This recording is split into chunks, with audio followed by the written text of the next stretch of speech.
This is Freedom Investor Radio, and I'm John Pearl. It hit me like a freight train when I realized there was a better way. When I discovered that I could take my future into my own hands. When I realized I could invest my way to freedom. This is what I'm working towards. In each episode of Freedom Investor Radio, we will explore the tactics and strategies used by the top real estate investors and entrepreneurs in the nation. We will learn how you can start investing your way to freedom and take control of your life. Thanks so much for tuning in.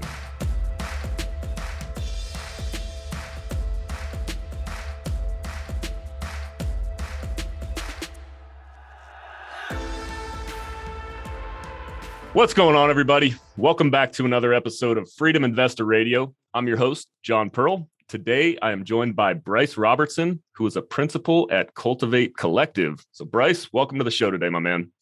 G'day, John. Great to be here, mate. Absolutely. So, really looking forward to this. I am relatively familiar with your story. It's a very interesting one. Heard you on a few other podcasts. So I'm just going to pass it over to you, Bryce. Why don't you tell us a little bit about yourself, what you're doing now, and kind of give us the story about how you got there. Cool. Yeah. So name's Bryce Robertson, born and raised in Australia. Got to near the end of high school. I actually grew up in the Brisbane area on the East Coast. Got to near the end of high school and realized I'm not going to university. I wasn't vibing it, wasn't digging the education path, wanted to go out there and make money. However, at the time, I had no influence as an entrepreneur or business owner. I didn't have those people in my life. So I went out there and got what I thought was the highest paying blue collar job because I thought that was my best option. So I got an apprenticeship as a steel fabricator welder. I did a 5-year apprenticeship in 3 years. And then after that, I ended up moving out to the Western Australia to the underground gold mines because that's where you earn the bigger money because you work bigger hours. I was working like 12, 14 hours a day, 7 days a week, 8 weeks on, 1 week off. I did that for about 2 years in Western Australia and Northern Territory and enabled me to save up a pretty decent little chunk of cash. Because in my early 20s, I had a vision and a dream that I wanted to travel the world for 6 years. Now, I didn't have enough money to sustain me for 6 years, but I had enough money to get started. So I left in my early 20s, went over to London, and that was my first base camp, London, England. That's where I would work, earn my money. I'd work 8, 10 hours a day, 5 to 7 days a week for a couple of months at a time, maybe 3, 4 months, save up a little chunk of cash, and then go traveling through Europe until my money ran out. And then I would come back, work more, go to Africa. And I did the whole UK, Europe, and Africa cycle for 3 years. Then after that, I wanted to change the scenery. So I went from 12 million people in London to 5,000 people in a small ski village called Fernie in British Columbia, Canada. I really just wanted to go there to have a snowboarding season. I wanted to experience that. But when I got there, not only was the snowboarding awesome and the mountains were gorgeous and amazing, there was also coal mines down the road. So I started my own little gig out the coal mines, and then I ended up staying there for 2 years. In those 2 years, if I wasn't working, I was firefighting, downhill mountain biking, snowboarding, or enjoying some kind of mountainous activities. And because of that, I didn't really travel that much through those 2 years and enabled me to save an even bigger chunk of cash this time so I could go for an 18-month surfing and scuba diving trip down in Central and South America. And in the last 6 months of that surfing and scuba diving trip, I met my wife in the Caribbean. My wife's a native from California, so naturally we ended up here in the States. And that was 13 years ago. And when we came here to the States, we made an agreement with each other that we want to recreate this type of freedom lifestyle I'd been living. But this time, number one, so our money's not running out. And number two, so our money's actually growing while we're traveling and having fun and living the free life that we want to live. So we looked at the 3 main ways we could make big bucks: owning a business, real estate, and the stock market. And I think cryptocurrencies fits in that stock market category. It just wasn't a thing back then. So out of those 3 categories, we chose about 7 different side hustles, and we were just going to see what was going to stick. We were willing to try anything at the time. And after a little while, I realized, well, I'm having mediocre success here. I'm really not having much success in any of these methods. I'm spinning plates. I'm spread thin. I need to take a step back, laser focus on one thing, and put all of my energy into that one basket. And I knew it was going to be real estate because at the time I had a 20-year background in construction and construction management. But what was I going to do in real estate? So I looked at all the ways to make money. single family homes, wholesaling, fix and flipping, long-term renting, notes, self-storage, mobile home parks, multifamily apartments, the whole kit and caboodle. Over and over and over again, mobile home parks kept popping off the page. Massive supply and demand in favor of mobile home park owners, getting to fulfill what I believe is America's number one real estate problem, and that's the need for affordable housing. High cash flows, excellent tax benefits, more attractive returns than other real estate asset classes, and very little competition. So I was in. So once I decided I'm all in on mobile home parks, 3 months later, I got my first mobile home park under contract. However, at the time, I wasn't in the circumstances to get that deal across the finish line because I had a negative net worth. I only had $2,000 in the bank and I had unseasoned credit because I hadn't been in the States long enough to build credit. So I couldn't bring the money in to fund the loan and I couldn't get a loan. So I leaned on family and friends and ended up having a couple of friends join who could fund the loan. And then I went out there and creatively structured with a private person to provide some financing through their retirement account, self-directed retirement account, and then ended up getting the loan part of the deal done. And 3 months later, we ended up closing on the deal. Now, that was my first real estate deal. And after I did that, two major things happened. Number one, I realized I could do bigger and better things collectively with other people. And number two, I realized there was a big demand for investors to join deals where I'm doing all of or most of the heavy lifting. And in our world, we call that syndication. So for the next 2.5 years, I rinsed and repeated the syndication model, doing bigger and better deals. And after 2.5 years, my wife and I retired ourselves, became financially free. And then we're in a position where we work because we choose to, not because we have to. Oh, it's great. I love that story. So you kind of just stumbled into the syndication space with, once you got this deal under contract, talk about the process of what it was like convincing other people to invest in this deal that you had. I mean, you were relatively new, if not considered an extreme brand new person in the space. So how was that process, raising that initial capital for that first deal? Yeah, it was more challenging than I thought. I coming into it, I'm like, dude, this is a sweet deal. It's like a 12 cap in Southern California, and it's 2015.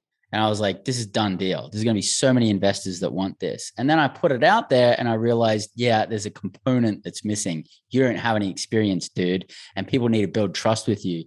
So I thought I was going to have a phenomenal response, and I really didn't. And the people that actually ended up joining, I said we reached out to family and friends, actually wasn't even my friends. It was my wife's friends. And they joined because of their trust in my wife and their trust in my wife's decision as me of a partner. And so that's really why they ended up joining. And so, in the beginning, there was basically two main investors that came in. One of them wanted to make 12% returns. And so cool. I felt like I could easily do that.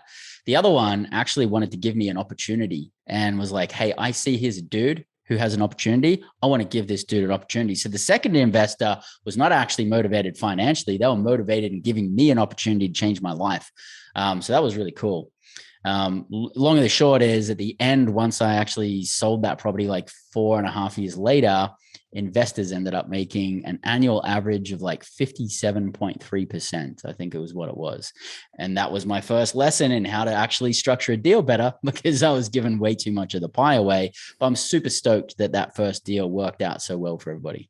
Yeah, that's great. I love how you, one of my favorite phrases on the entrepreneurship side is ready, fire, aim.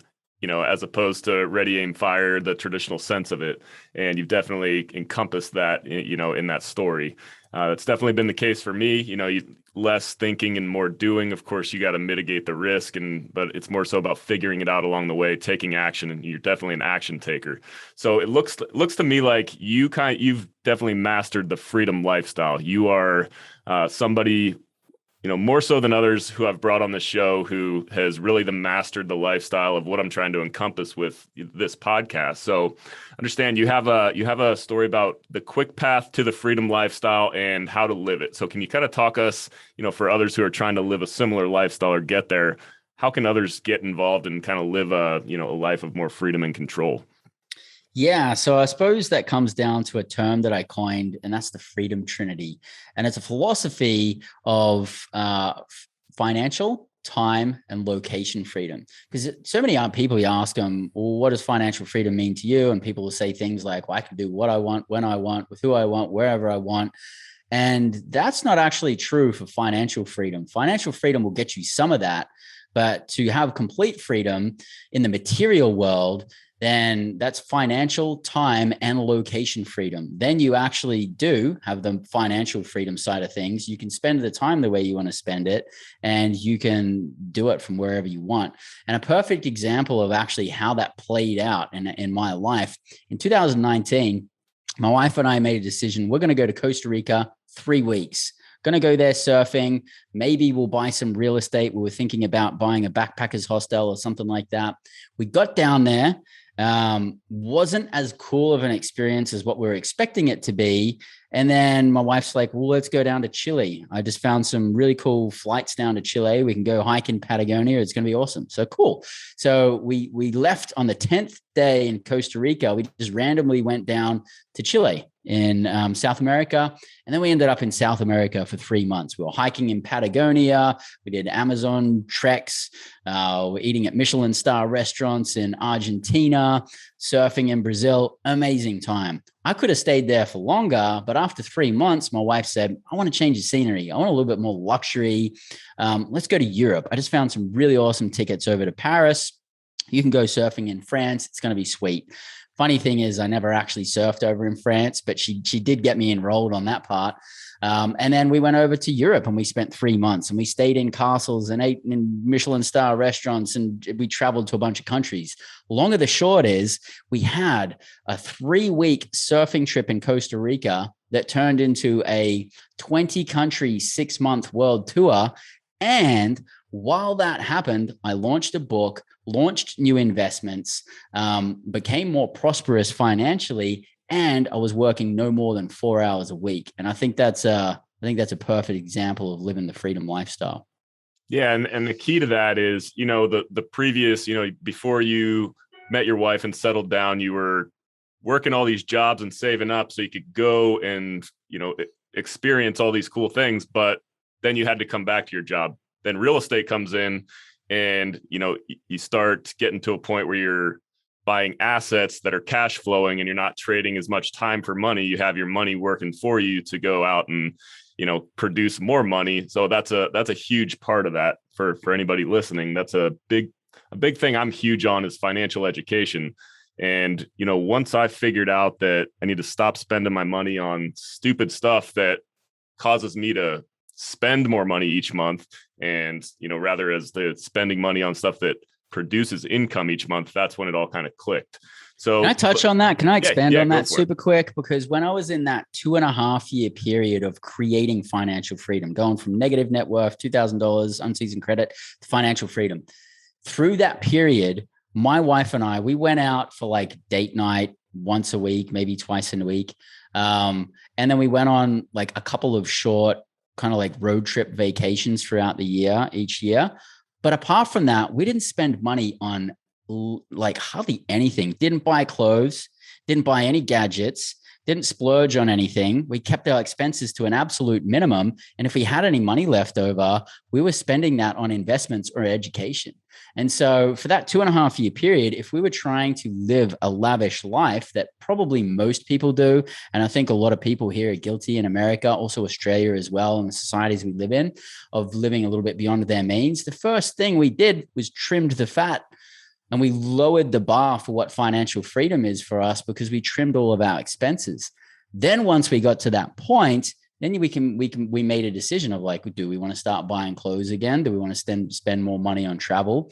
I think a lot of people could get to financial freedom quicker if they actually just took a little bit of sacrifice on all of these things that they're splurging on right now. And we were tight asses, man, for like 2.5 years, and it massively paid off. Yeah. And I mean, so many of us are guilty of that, myself included. I realized this a couple of years ago, and now I'm just kind of, working backwards to kind of simplify lifestyle. And get to that point. Financial freedom, you don't have to hit whatever, 10 grand a month in passive income for financial freedom. If you can lower your living expenses to say 3 grand a month, Exactly. there's two But sides of it. what are millennials doing these days and the younger generations? They're going out there, they're getting the nicest clothes. They want to kind of get a nice car. They want to have the illusion that they're doing really well. But all of these things are the exact opposite of what we really need to do. Drive a crappy little car and wear some basic clothes, become financially free, and then you can live a life that other people can't live, that aren't living, Yeah, absolutely. I couldn't agree more on that. I want to talk a little more about the mobile home parks. So you mentioned a little bit, the cap rates were great. It's solving a real problem. So do you invest in any other asset classes? Are you strictly a mobile home park guy? Or, do you just go deep in that space, or, anything else out there that you like as well? So our main bread and butter is mobile home parks and self-storage. We do all of that in-house. We've got our own property management company, our own asset management company. I've got over 25 years background in construction and construction management. That's our main bread and butter. Back in 2019, I started looking for alternative investments that were still recession resistant, because that's our philosophy, is recession resistance, that were in different asset classes, so I could have some diversification, because I didn't want all my eggs to be in one basket. So I went out and looked for top operators in other spaces and then cultivated relationships with them and started investing. And then I just asked some people in my investment group, would you guys be interested in joining any of these investments? And then I realized that there was a high demand for that. So on a whole other part of our business is to be in asset classes outside of mobile home parks and self-storage, where we're not the main operating partner. We are a general partner, but we let them specialize in what they do, because we don't claim to specialize in a whole variety of things. And because of that, now we have the great fortune to be involved in Bitcoin mining. We're heavily involved in Bitcoin mining. We are involved in ATMs with the fourth top ATM operator in the US. We're about to bring to the table Bitcoin teller machines with the number one Bitcoin teller machine operator in the US. We're about to break into the car wash space and refrigerated storage space. We've also been involved in the multifamily space and short-term rentals and a few other investments along those lines as well. No, I love it. That's the beautiful thing about syndication and, raising private capital. You can help so many people invest and diversify into these alternate asset classes, with literally the same amount of work as they would with, if they were going to invest into a 401k or a stock market. They have to know, like, and trust you, build a relationship with you, that sort of stuff. But it's changing the investment space for sure. Except to add on top of that, like, I agree with you with the additional comments that the retirement plans that our society projects on us, usually most of us that have a W-2 job, we go, we've got a retirement plan proposed to us, and you've got three options. You've got risky, medium, and low risk, right? That's usually the options. But what is that in comparison to? Because if I look at the actual products that they bring to the table, I think all of them are risky. Maybe that the low risk one is in relationship to the medium and other risky one that they have is the lowest risk out of those three. But we're talking about the only three options that people have to invest. If you want to invest in things outside of that, outside of the normal retirement plans that we have, I think what retirement plans are offering are actually extremely risky. And so in my financial freedom mastery course, we actually dig this down, and I actually have a part of it where we go through a scenario of what would you prefer? Which one's the low risk, the medium risk, and the high risk scenario? I'll give you three scenarios right now. One of them is that you get stabbed in the leg 3 times with a knife. Another scenario is that you get cut up into 12 pieces by a chainsaw. And the other scenario is that you get punched in the face by a girl and she breaks your nose. Now, out of those three, which one's the low risk, medium risk, and high risk? I think we can clearly say getting punched in the nose is a low risk.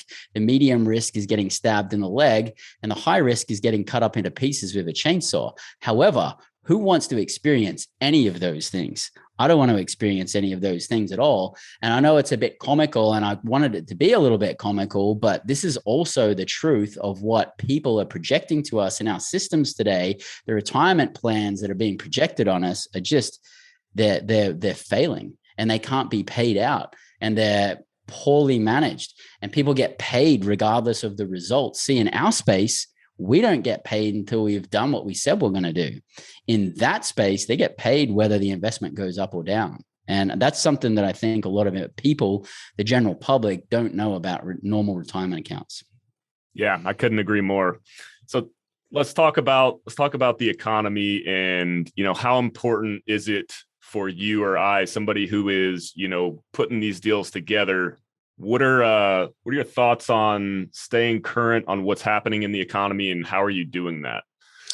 Never been more important. I think it's ultimately important, and I'm not seeing enough investors taking these things into consideration. Here's how we're getting around it. So I'm studying macroeconomics behind the scenes. I'm figuring out what I think the highest probabilities and possibilities are. And then we put measures in place to mitigate against those. So not only can we thrive, so not only can we survive through what I believe is coming, we can thrive through what's coming. So mobile home parks. Right now, if we can get financing for a 6% interest rate, then we are going, and if we're going to do a refinance anywhere between 1 to 3 years from the purchase, then we're going to add on an extra 2 to 3% to the interest rate of financing to allow for interest rate increases between now and then. We also, typically our exit is about 5 years from the purchase. We're going to add on an extra 3% of what current cap rates are right now onto the exit cap rate. So if right now we're buying at a 6 cap, then at the exit, we will exit at a 9 cap in 5 years from now. These are the numbers that we're putting in our projections that we're sending out to investors, because we want to know, can we handle all of the interest rate increases? And if interest rates continue to increase, I think that means that cap rates are going to start to increase. Probably not as much, but they will increase, because you have to still have cash flow. And if interest rates keep going up and cap rates don't change, you won't be able to cash flow on deals. Another thing we're doing is we're seeing supply chain issues right now all across the world. So we're doubling a lot of our construction costs. And in a lot of cases, we're also doubling our construction timelines, because there's a lot of contractors that are experiencing understaffing right now. And in addition to that, most of the people in the contracting space are baby boomers, and baby boomers are retiring, and there's not many people coming in behind to fill those positions. So I think a little bit further in the future, being a contractor is going to be what it's like today as being a lawyer or a doctor. There's going to be so much demand for them. They're going to be able to massively increase prices. And we're already seeing that right now, and increasing the availability is really hard to schedule contractors right now. They're not as available as what they were a couple of years ago. So because of that, we're doubling our timelines on construction. We're doubling a lot of our construction costs. However, we actually work with 3 in-house construction crews that move from park to park, knocking out remodels, and we buy bulk materials and we buy them all up the front. So we're actually mitigating a lot of those risks, but we still want to project to our investors that we could weather the storm of challenges with the supply chain and challenges with staffing and contractors. Another thing we're doing is we're also doubling our property taxes, because over the last few years, there's been a lot of money printing. Money printing has to be paid back. The way it gets paid back is through taxation. Price inflation is a form of taxation, and actually taxing people is another form of taxation, and property taxes will be one of those types. And I think that there's a very high possibility that we'll be getting hit through property taxes as a way to pay back some of the debts of all of this money printing. And then one other thing is that historically in the mobile home park space, we typically raise rents about 5% year over year. But with the demand that's happening in the affordable housing space right now, we can raise 20% plus right now. But even though we can do that in this market, and even though in reality we're actually doing that, when we're projecting our returns to our investors, we still use 5%. And in some cases, we won't even put in a rent raise for year 1 and year 2, just in case something happens economically and it's not feasible to raise rents. So I know some people might be thinking, well, if I did those harsh metrics on all of my deals, I wouldn't be able to put anything under contract. And yes, it means that there's less deals available, but I'd rather come into what I believe is going to be the most challenging time in history that anybody alive has ever experienced. And I've got a lot, I could talk about it for days on end. Why? And I think coming into that, me as an individual, I want to feel comfortable knowing that I'm bringing safe investments to the table that are going to weather the storm and thrive through it, rather than getting more capacity of deals right now and then having deals that fail. I'm in this for the long haul. I'm not in this to lose. Yeah, there's definitely deals out there, but like you said, you just have to kind of tighten down on your criteria and really stick to it, because it is a crazy time out there right now. Are you seeing in the mobile home space, are you seeing buying opportunities, prices coming down? I think the general hysteria, putting money into commercial real estate has kind of waned a little bit, but to the experienced investors, it's, a lot of people I'm talking to are seeing it as a buying opportunity. That's mostly in the apartment space. What are you seeing in the mobile home park space regarding that? I'm seeing massive demand from investors to join the mobile home park space. I've never seen this much demand before. We literally, like, when we launch a mobile home park deal, we're completely oversubscribed, and in some cases double oversubscribed in the first 24 hours. There's like tons of demand right now for mobile home park deals. Plus, we've got all this like conservative underwriting built in there, so people feel a bit more comfortable with that. We're starting to see the pricing change a little bit. 6 months ago, it was like best and highest offer, try and do everything you can to get into the final round, compete. Now we're actually seeing no pricing guidance is being given on a lot of parks, because they can't claim that it's not as competitive as the space now. A lot of people have been falling out of contract and not closing on deals because their financing isn't working. There's a lot of loans that they're halfway through the loan process, and then the lender changes the metrics, and then it doesn't work, and you have to go back and retrade, and then the sellers don't want to retrade, so it comes back on the market. So we're definitely seeing kind of like it may be like a plateau, and potentially even like a decline in the purchase prices that we're actually seeing out there, which is a good thing. We're starting to see that correction already. Got it. And can you kind of talk through some of the basic high levels of why an investor would want to get into a mobile home park deal, kind of just the high level workings of it, the differences between a mobile home park and, say, like a large multifamily property? What are some of the key differences there? Well, I think that in a recessionary environment, people downgrade when they get into financial trouble. So that means A-class apartment tenants may move down to B class. Maybe they move down to C class. B class tenants may move down to C class. C class tenants are most likely going to move to a mobile home park. It's much better to live there than D class apartments. So the pressure gets pushed down. So as people are downsizing, all of that demand pushes down to mobile home parks. So before all of the lockdowns and everything like that, we probably had a handful of people on the waiting list at each park. Now we've got, in the beginning of the lockdowns, we had like about 15 people. Now we're seeing about 70 pre-qualified, pre-screened tenants. We literally can't keep up with the demand.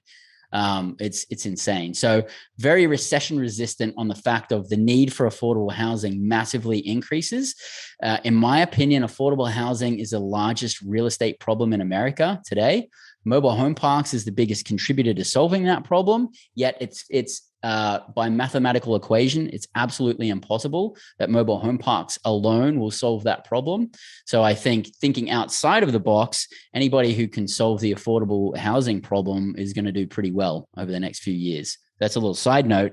But so the affordable housing is definitely, and the supply and demand is a major reason to get involved in mobile home parks. Also we see really high cash flows comparative to other mobile home parks. We buy properties that are 50 to 80% occupied. We're buying 50% occupied, and in some cases 45% occupied properties, and they're cash flowing straight out of the gate. You don't really see that in a lot of other asset classes. They have to have a much higher threshold on occupancy until they cash flow. So we have really high cash flows. We have some of the best tax benefits that you can get for real estate. We do cost segregations on all of our properties and front load that to year one as well. One of the things that really makes mobile home parks different from apartments is the additional ability to force the appreciation, which means that we have the control to be able to increase the value of the property. Now, in an apartment, if there's a vacant apartment, you're only buying the occupied paying apartments, and the vacant apartments don't really get too much value. So as an operator, you can come in, fill that vacancy, and then you can increase the value by however many vacancies you fill. You can do the same thing in the mobile home park space with vacant homes, but we have the additional advantage of having vacant lots as well. Or maybe there's vacant lots in the park, or maybe it's a 100-space park and we have the ability to expand by another 10, 20 lots. That's when we can really have a massive advantage. Here's why. Here's the math behind it. To bring in a brand new home on a vacant lot through a third-party financing program that exists out there right now, we pay about $6,000 upfront. And then when we find a qualified tenant, the third-party financing company reimburses that $6,000 and we're into it for about zero. But let's even just work with the $6,000 number and say that would be our expense, which is overinflated because we get some of that back or most of it back. For $6,000, we can get a brand new home on a lot, which makes that lot in the Southeast is the main market we're in geographical area we're in. Parks are selling for about $50,000 to $70,000 per lot. So for $6,000, we can create $50,000 to $70,000. That's one lot. Times that by 10, times that by 20, it starts to get super attractive. Okay, what if you can't get third-party financing and that doesn't work in your market? Well, we'll get a used home. We used to be able to do it for $15,000 per lot, buy a home, remodel it, bring it in, get it set up, fill it with a tenant. It used to cost about $15,000. Now it's about $20,000 to $25,000. I still think we do it more cost effectively than most other mobile home park operators, but we're at about 20, 25 right now. But still, we get $50,000 to $70,000 of value on the back end. So you're still making 25, 30, more each lot. Times that by 10, 20, 100 across the board, we have a major advantage to massively increase the value of the property. One other thing that is very unique about the mobile home park space, well, we don't see this so commonly in apartments, although you can use the RUB systems to build back utilities. We have an opportunity to where individual water meters aren't installed. To install water meters doesn't really cost that much to do it, and then build back utilities. And when we look at the effect that has, whether it applies to the NOI and then we apply a cap rate to it, it could cost about $75,000 to $100,000 to create about $500,000 or more of value in a deal like that. Yeah, that's powerful. And for somebody like me who's relatively unfamiliar with the space, when you mentioned, you have vacant lots and then you're putting new units or, a new house on the lot, is that like an actual modular home that's being built and transported into there? Or are we talking like an actual like RVs or, what does that look like? Yeah, well, we typically do mobile homes. And yeah, and in some cases you could bring in an RV, except RVs aren't as big as a mobile home. So, we just do mobile homes all day long. People are starting to use tiny homes and other different structures as well. And I think we're going to see a lot of transition like that in years to come with new affordable housing structures. It also depends on the zoning as well. But what I'm referring to and what we do is we bring in mobile homes that get transported there, then they get tied down, they get skirting on them, decks and stairs, and then, hooked up to utilities, and they're good to go. Gotcha. How is the asset management side of mobile home parks different than, like an apartment complex? I'd imagine it is slightly more hands-off. Is that true? I would say it's slightly more hands-on. Here's why. With apartments, well, there's also the separation between asset management and property management. So let's just talk about managing, as holistically. The property management side of things in the apartment space, they make their fee managers. So they make a percentage of revenue. But we're talking about rents that are about $1,000, $1,500, maybe $2,000 a month. People have 200 units. That's like a lot of money each month coming in. A small percentage of that can be pretty attractive. But when we're in the mobile home park space and our rents are like $300, $350, $400 a month, and they're getting a percentage of that, you can't really hire, unless you've got 200, 300 spaces or more, you can't really hire a third-party company to manage your property and pay them enough for them to actually do the quality of job you need to do. So in the mobile home park space, we see a lot of people self-managing. They'll have their own affiliate property management company. That's what we do. We've got our own property management company. We manage our own properties. That may change in the future, but right now, that's currently where most of the mobile home park space is, as opposed to apartments where there's just apartment property managers that specialize in it, and you work with those guys. And so we do a lot more self-managing. Yes, that's more involved, but also who's going to manage a property better? Someone who owns it or someone who's getting paid a fee? No one's going to manage our properties as well as we do. So, we love doing that property management side of things. And plus, we get things done significantly faster than other operators. So, we have conservative underwriting, conservative projections, and then we've got a super aggressive management plan when we actually get into action. Got it. So I want to circle back a little bit. You kind of lived the, trading time for money lifestyle for a while, and then you kind of went into a lifestyle of investing and entrepreneurship. So I am always curious to hear people's thoughts on, entrepreneurship. Is it a nature versus nurture? Were you born with it, or is it something that you kind of discovered along the way? What are your thoughts there? I think hunger and like an appetite to continuously grow and explore and adventure and to get as much as I can out of life is really the core thing that I've had the whole time. And, when I was younger, that used to be traveling all over the world and chasing girls, and after that, it was all of these, athletic achievements of like going super hardcore with diving and snowboarding and working out and triathlons and all that kind of stuff. And I think as I've grown and matured as a human being, transferred that same energy from things that maybe in the beginning didn't even really serve me that well, like partying and hooking up with girls. And then I got a little bit better. I got into health, and then it went into business and entrepreneurship. And it's an amazing space to be able to grow in and expand in. And it's like super rewarding, get to help a lot of people, change a lot of lives. And I get a big kick out of it. And I still do a lot of the athletic stuff, and I'm happily married, so I don't need to chase girls anymore. But I think it's more just that energy of wanting to continuously grow and wanting to, when I saw the globe, the world, planet Earth, and like the sphere, I just thought like, I wasn't thinking about intergalactic stuff at the time. I'm like, anything on planet Earth, if someone's done it, I can do it. And I've always had that mentality. And I think that really works well in entrepreneurship.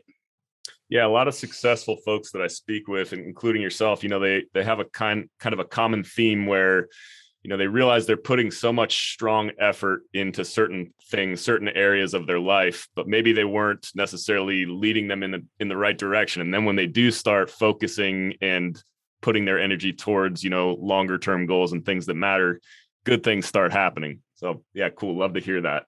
What does a typical day for you look like? You live the freedom lifestyle. You're an investor, entrepreneur. How do you structure your days and weeks and stay on task with everything you have going on? Yeah. So I ebb and flow. I've been ebbing and flowing between massive action in business growth, which is where I'm at right now. And I'm working quite a bit, and I'm choosing to. I don't have to. I want to. I'm massively growing our business, and it's awesome. But then I reach a point where I'm like, all right, time out, need some time out. I'm going to go traveling for a couple of months. And we've already done that a few times this year.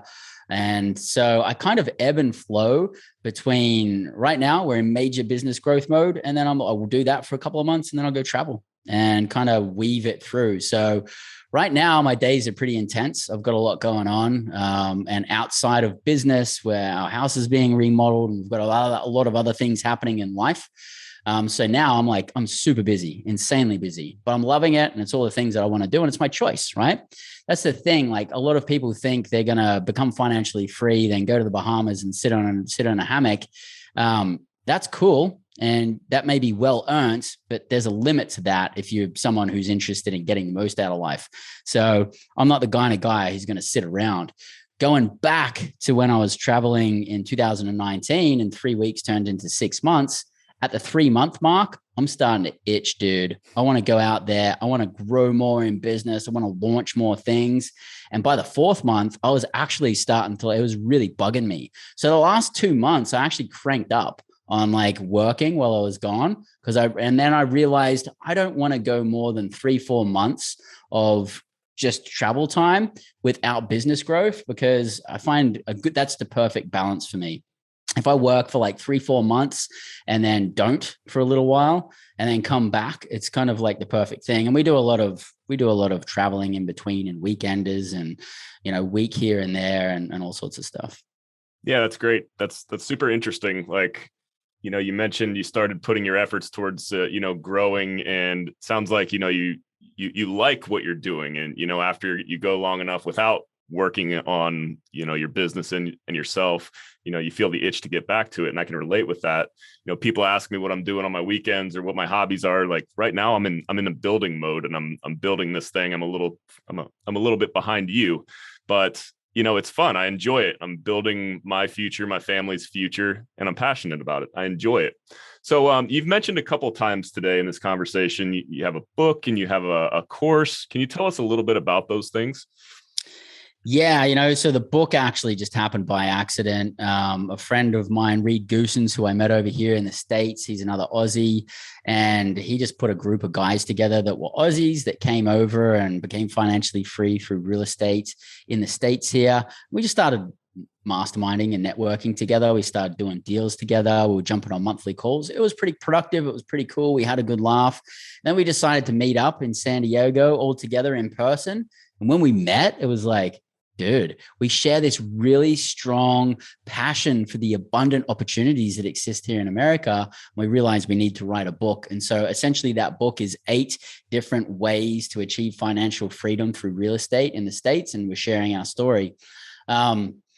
As far as like courses go, when I became financially free, I looked at 20 years of what I did, wasn't super stoked with my position. And then 2.5 years of something I love. I became very compelled to share that with people. So I started teaching people mobile home park investing, capital raising. And then more recently, because of all the stuff that's been happening economically and socially, people that never before had been interested in the concept of financial freedom or taking control of their finances all of a sudden started reaching out like crazy, an absolute abundance of people. And I started wanting to address people one-on-one because a lot of them were friends to start off with, but then it just got out of hand. And I'm like, there's no way I can help all of these people. And I've got so much to share. So basically what I did is I took 10 years of my experience as an entrepreneur and hundreds of thousands of dollars of self-education and millions of dollars of risk capital that I've put all of these philosophies to the test.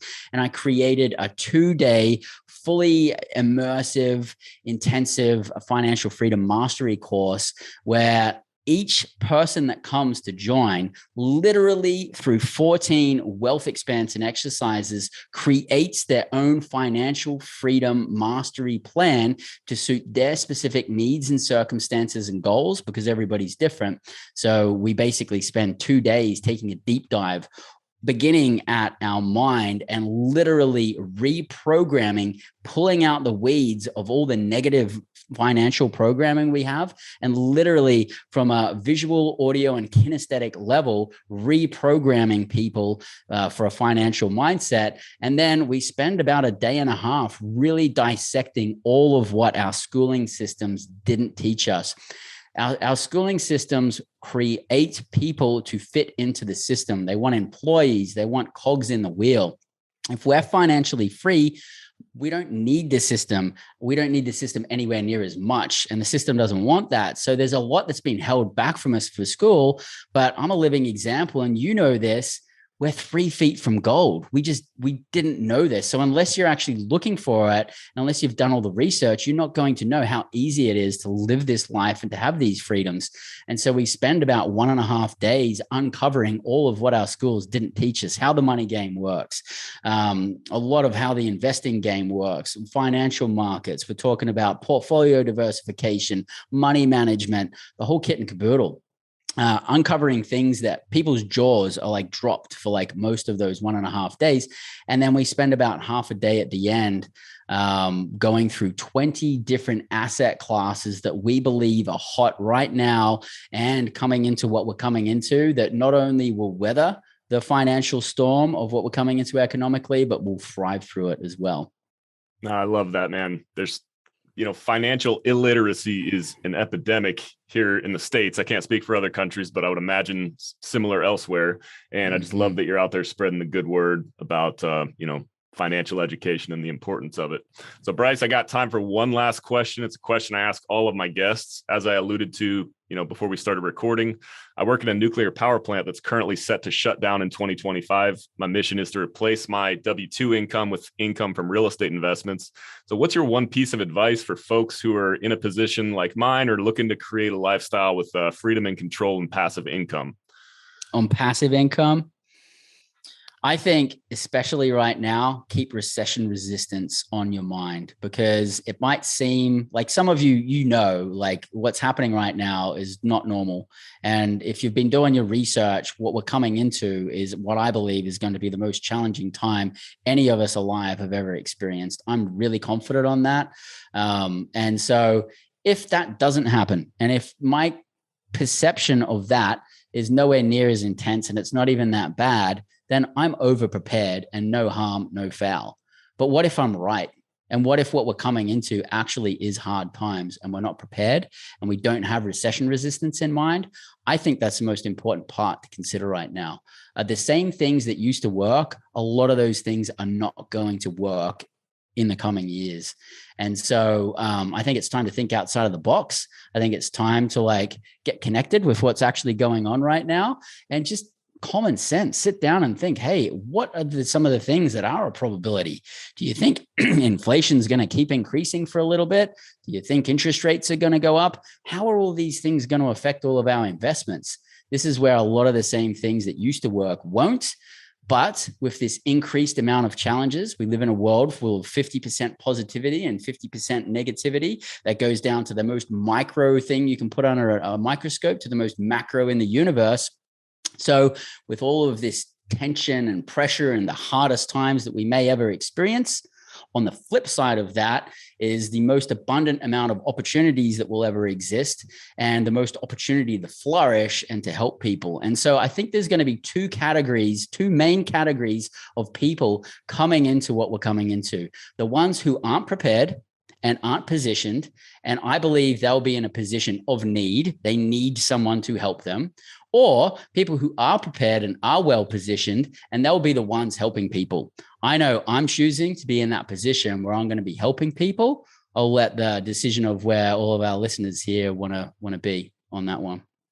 That's great stuff, Bryce. It's been a great conversation. A lot of inspiring stuff. I really appreciate your time. If folks want to get in touch with you or learn more about what you got going on, where should they go?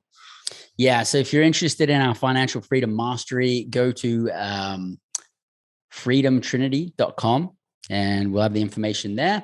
And if you want to follow up with us, learn more about our company, what it is we do and all the rest that we offer, go to investcultivate.com, and cultivate is spelt with the number 8, CULTIV, the number 8. So that's investcultivate.com. Excellent. All right, ladies and gentlemen, Bryce Robertson, thank you so much for joining us. Beautiful. Appreciate it. Thank you, brother. Thank you for listening to Freedom Investor Radio. If you like what you heard, make sure to rate, review, subscribe, and share with a friend. Thanks again for listening.